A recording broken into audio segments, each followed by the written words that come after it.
హల్లెలూయా హల్లెలూయా. దేవుని యొక్క సన్నిధిలో ఇంతవరకు వాక్యాన్ని ప్రకటించినటువంటి ప్రకాష్ గారిని బట్టి, అలాగే సహోదరి రేసి గారిని బట్టి దేవుని నామానికి మహిమ కలుగును గాక. యెహోవా యొక్క ప్రత్యక్షత పాత నిబంధనలో ఇర్మియాకి ప్రత్యక్షమైనప్పుడు, ఆ యొక్క ప్రవక్తలకు ప్రత్యక్షమైనప్పుడు వాక్కు ప్రకటిస్తున్న మాట ఇర్మియా 7వ అధ్యాయంలో 3వ వచనం లాస్ట్ లైన్లో మనం వాక్యం కాదు కానీ ఈ విషయంని ఒకసారి జ్ఞాపకం చేసుకుందాం. నేను ఈ స్థలమున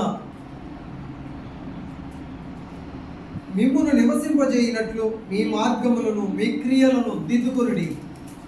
హల్లెలూయా. ఏ స్థలం అది? మనం నివసిస్తున్న స్థలం, దేవుని యొక్క మందిరానికి వస్తున్న స్థలాల్లో మనం ఏం చేయాలంటే మన క్రియలను దిద్దుకోవాలండి. హల్లెలూయా. ఈ దిద్దుబాటు కొరకే ఈ యొక్క వాక్యాలు. మనం దిద్దుకోవడానికి మన విషయాల్ని, మన క్రియల్ని, మన సాక్ష్య విషయంలో మనం దిద్దుకోవాలి. మనం ఏ విషయంలో దిద్దుకోవాలంటే మనం దిద్దుకుని మనం సరి చేసుకోవడానికి దేవుని వాక్యం మనం వింటున్నాం. వాక్యం వినడం కాదు, విన్నదాన్ని విడిచిపెట్టకుండా దాన్ని ఆశ్రయించాలి. ఇంకా ఇర్మియాకి వాక్కు ప్రత్యక్షమైనప్పుడు చెప్తున్న మాట ఏంటంటే మీ క్రియలను దిద్దుకోండి. దిద్దుకోవడం వల్ల వచ్చే ప్రయోజనం ఏంటంటే మనం నివసించినట్లుగా, మనం బ్రతుకున్నట్లుగా మనం దిద్దుకోవాలి. దిద్దుబాటు.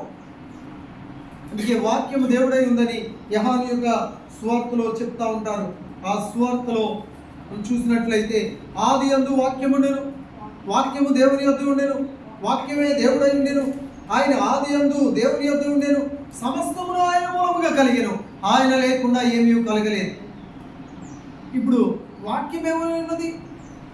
దేవుని వాక్యమే మనకి దేవుడై ఉన్నారు. మనం వింటున్న ప్రతి వాక్కు దేవునితో మనతో మాట్లాడుతున్నాడని గ్రహించినప్పుడు మనం వింటున్నాం, సమయాన్ని గడుపుతున్నాం, కానీ విన్న వాక్యాన్ని ఆశ్రయించాలి. దేవుని బిడ్డ, వాక్యం వింటూనే వాక్య ప్రకారం జీవిస్తే దేవునికి ఇష్టలై మారుతాం. దేవుని వాక్యం జరుగుతుందంటే నీ క్రియలు దిద్దుకోవాలి, నీ ప్రవర్తన సరి చేసుకోవాలి, పరిశుద్ధంగా జీవించాలి. అందుకే ఈ వాక్య పరిచర్య ఇలా కూడుకోవటం. దేవుని యొక్క దేవాలయానికి వచ్చినప్పుడు దేహమే దేవుని మందిరం అని, ఈ మందిరాలన్నీ కలిసి ఒక చోట ఎందుకు చేరి వస్తున్నామంటే మనం సరి చేసుకోవడానికి, సరి చేయబడడానికి, దేవుని మార్గంలో మనం జీవించడానికి దేవుని వాక్యాన్ని మనం వినాలి, వాక్య ప్రకారం మనం జీవించాలి. దేవుని బిడ్డ ప్రతి విషయంలోనూ కూడా సరిచేయబడాలంటే మనం ఏం చేయాలంటే ముందు ఏం సరి చేయాలి? దేవుని యొక్క దాసులు చెప్పారు, వాక్కును పంపించి దేశాన్ని బాగు చేసి దేశ ప్రజలను బాగు చేశాడు దేవుడు. ముందు బాగవలసింది ఎవరు? దేశం అంటే మట్టి కాదు, మనుషులు. ఈ మనుషులు బాగైతే దేశం బాగవుతుంది. అందుకే ఒక ఆయన తన పిల్లలు చిచ్చురుపిడికిలాగా ఉన్నాడు, చాలా అల్లరి చేస్తాడు. ఇంట్లో బీరువా ఓపెన్ చేస్తే మొత్తం అంతా గల్లాగా చల్లా చెదిరి చేస్తాడు. ఈ తండ్రి బిడ్డని సాధుపరచాలని ఏం చేయాలని అనుకున్నాడంటే ఇప్పుడు మార్కెట్కి వెళ్ళవలసిన అవసరం వచ్చింది తండ్రికి. మరి బిడ్డని ఎలాగా సాధుపరచాలండి? ఒక జ్ఞానంతో ఆలోచించి ఆ తండ్రి ఏం చేశాడంటే భారతదేశంలో ఉన్నటువంటి మ్యాప్ కూడా తీసుకుని ముక్కల కింద చించి పాడేసి అన్నాడంట, ఒరే నేను వచ్చేసరి చిన్న పని చెప్తాను బాధ్యత, ఈ ముక్కలన్నీ సరిగ్గా ఈ భారతదేశం మ్యాప్, ఈ యొక్క ఏ రాష్ట్రం ఎక్కడ ఉందో, ఏ గ్రామం ఎక్కడ ఉందో, ఏ జిల్లా ఎక్కడ ఉందో, ఏ స్టడీగా అంతా మీరు సెట్ చేసి పెడితే వచ్చేటప్పుడు నీకేం తీసుకొస్తానండి? మంచి గిఫ్ట్ తీసుకొస్తాను రా, నీకు తినడానికి తినుబండారాలు చక్కని మంచి చాక్లెట్ తీసుకొస్తాను రా అని చెప్పాడంట ఆ కుమారుడు. ఇంకా కుమారుడు సరే డాడీ అని చెప్పి ఆయన అవునాడంట. ఈ తండ్రి అనుకుంటున్నాడు, జ్ఞానవంతుడు కదా, నేను నా బిడ్డకి మంచి పని అప్పగించాను అని చెప్పేసి మార్కెట్కి వెళ్ళి మరి వచ్చేలోపు ఈ అబ్బాయి ఏం చేస్తా ఉన్నాడంటే ఇంటి పక్కన గ్రామంలో ఉన్న స్నేహితులందరినీ పిలిచి ఏం చేశాడు? చేయవలసిందంతా చేశాడు. మొత్తం ఇల్లంతా చల్లా చెదిరి చేసి పాడేశాడు, అల్లరి చేశాడు. వెంటనే తండ్రి చెప్తున్నాడు, పెద్ద కేకేశాడు, రే నేను చెప్పిందేంటి, నువ్వు చేసేదేంటి అన్నాడు. ఏంటి డాడీ చూసుకో, నువ్వు చెప్పింది నేను చేస్తాను అన్నాడంట. లోపలికి వెళ్ళి చూస్తే యాజ్లీజీగా మొత్తం మ్యాప్ సరిచేసి పెట్టాడు. మరి అసాధ్యం కాదనుకున్నది ఎలా సాధ్యమైందని, ఒరే నువ్వు ఎలా పెట్టగలిగావు ఇంత త్వరలో అంటే ఆయన అంటున్నాడు, కాలు దగ్గర పెట్టాను, చెయ్యి దగ్గర పెట్టాను, మెడ దగ్గర పెట్టాను అన్నాడు. కాలేంటి, మెడ ఏంటి, చెయ్యండి, ఒక్కసారి మ్యాప్ తిప్పి చూడు, మనిషి బొమ్మ ఉంది అక్కడ. హల్లెలూయా. ఇప్పుడు అన్నాడు, మనిషి సరైతే దేశం సరవుద్ది. దేవుని బిడ్డ, ముందు మనిషి సరవ్వాలి, ఉండవలసిన స్థానంలో మనిషి ఉండాలి, అప్పుడు దేశం ఉండవలసిన స్థానంలో ఉంటుంది.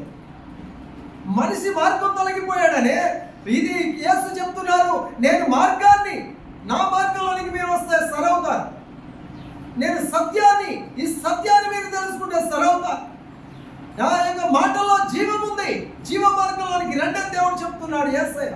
ఈ మార్గం ఎవరికి ఇష్టం ఉండదు, మంచి చెప్తే ఇష్టం ఉండదు, చెడు చెప్తే ఇష్టం, చెడ్డ కార్యక్రమాలంటే ఇష్టం. నేను యవనస్తుడిగా ఉన్నప్పుడు, నేను చిన్న వయసులో ఉన్నప్పుడు నా పక్కన నా చుట్టూ టీనేజ్ కుర్రోళ్ళు చాలా మంది ఉండేవారు, నన్ను లీడర్గా ఉండేవారు.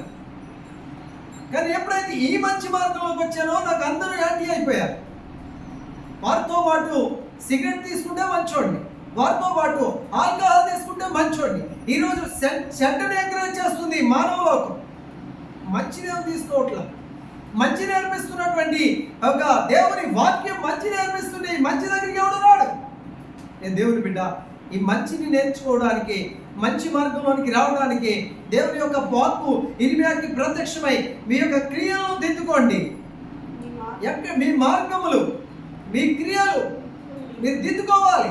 దిద్దుకుంటేనే పరిస్థితి బాగుంటుంది, మీరు నివసిస్తారని చెప్తా ఉన్నారు. హల్లెలూయా. ఎక్కడ నివసించాలి? మీరున్న స్థలంలో నివసించాలండి. మీరు బ్రతకగోరువాడు ఎవడైనా ఉన్నాడు అని చెప్తున్నాడు దేవుడు. బ్రతకాలన్నా, దేవుని సన్నిధిలో జీవించాలన్నా మనం ఏం నేర్చుకోవాలి? ఈ వాక్కును మనం నేర్చుకోవాలి.